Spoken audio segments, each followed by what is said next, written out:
The end of last week was a very interesting one in the Astros news cycle, probably one that looks really strange from the outside looking in. Chandler Rome wrote a piece about Chas McCormick's playing time and Dusty's hesitancy to make him the full-time center fielder.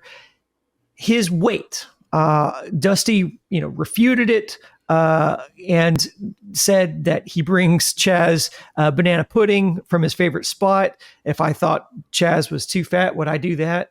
I don't know, maybe slipping him some Ozempic in the banana pudding. I'm not real sure how that works. What do you guys make of this? This is an odd news story that four sources tell Chandler Rome that Dusty's vocal about Chas's weight and it being too high. Dusty kind of refutes it straight up.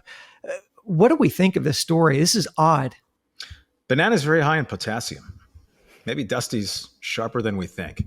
I just think it's sort of a silly story. If there's meat on the bone, maybe not the right metaphor for what we're talking about here. Okay. McCormick runs pretty well for a roly-poly. I mean, if it's true, so Chas being a little heavy for the skipper's taste, if true, but producing at an 880 OPS and having a fabulous season, his weight's a problem. But the actually overweight catcher, who's a miserable overall performer this year, WAR, defensive numbers, offensive numbers, that's okay. In fact, you manage him as if he's your personal hero. Be an odd juxtaposition. I'm going to treat it as much ado about nothing relative to the 2023 Astros, whether it factors into organizational philosophy and shift. I just think at its core, it goes to that Dusty strategically has never graded highly. 25 years of track record. What he is a tremendous handler of people. Guys love playing for him, want to play for him, and over 160 games, that's damn important. And at the center of the success that Dusty's had as a managerial career. But if it comes down to chess, you're probably not yelling checkmate. It's strange to me because I don't think it's the weight that's why Dusty doesn't like to play him in center field very much anymore. I think it's his throwing arm. So I just, that seems to be why he values Dubon. He's got a better arm and he can cover well in center too, but Chas isn't slow. So I think it's the arm. It was that Yankees game when they were taking extra bases on Chas. I think he felt like he was a little bit of a liability there. So the weight thing just never made a lot of sense to me. But I do find it interesting that if you're getting quotes from the Astros organization behind the scenes and these guys are willing to talk to Chandler, they're not putting their names on it, but you would think that that's probably something frowned upon in the organization, going and talking about this stuff to reporters. So the fact that that's happening makes me think that there's something else going on. I don't know if Dana Brown has something to do with this or if it may be another player or somebody in the front office, but somebody's not happy the way Dusty is managing this team, despite them, being in a really good spot to make another run. And in terms of, banana pudding being at the center of it, for some people, not just in sports organizations, but there's a sense of power that, I have morsels of data that I can be deep throat on this. I can leak the information. What gossip do you want to hear?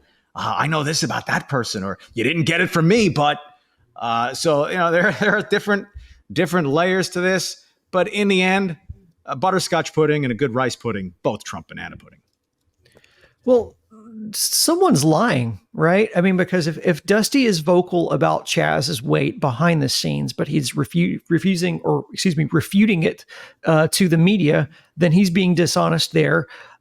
If these sources that Chandler's getting his information from are just making this up, then they're lying and they're using Rome to create some sort of agenda or hit piece against. It's all Joe Espada. and that what's the agenda here, and the timing of it seems questionable.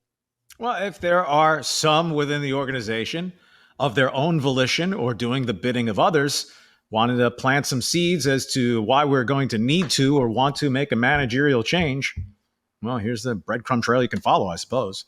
Yeah, and we've seen this before with, the Miles Straw trade. That might have been somebody talking to Click going like, you might have to trade Miles Straw to get Dusty to play Chaz every day. And that person could still be in the organization. And yeah, if they don't want Dusty back next year, then this would be a good way to go about it. And Ken Hoffman wrote an article. He quoted something from the show Billions that, owners don't fire managers, towns and cities fire managers. And if you have that many people up in arms about the job Dusty is doing, Jim Crane might just decide to go a different way next year. And that's the bottom line, because Stone Cold said so. Another episode of Stone Cold Stros in the books. If you enjoyed the show, please be sure to give us a 5-star rating wherever you get your podcasts. And hey, go subscribe to our new YouTube channel and podcast, Texans on Tap. And remember, it's ESPN 97.5 and 92.5 FM. They have you covered on the radio dial in Houston. Thanks to Jack Brame for producing the show, and thanks to everyone for listening. And until next time, go Stros.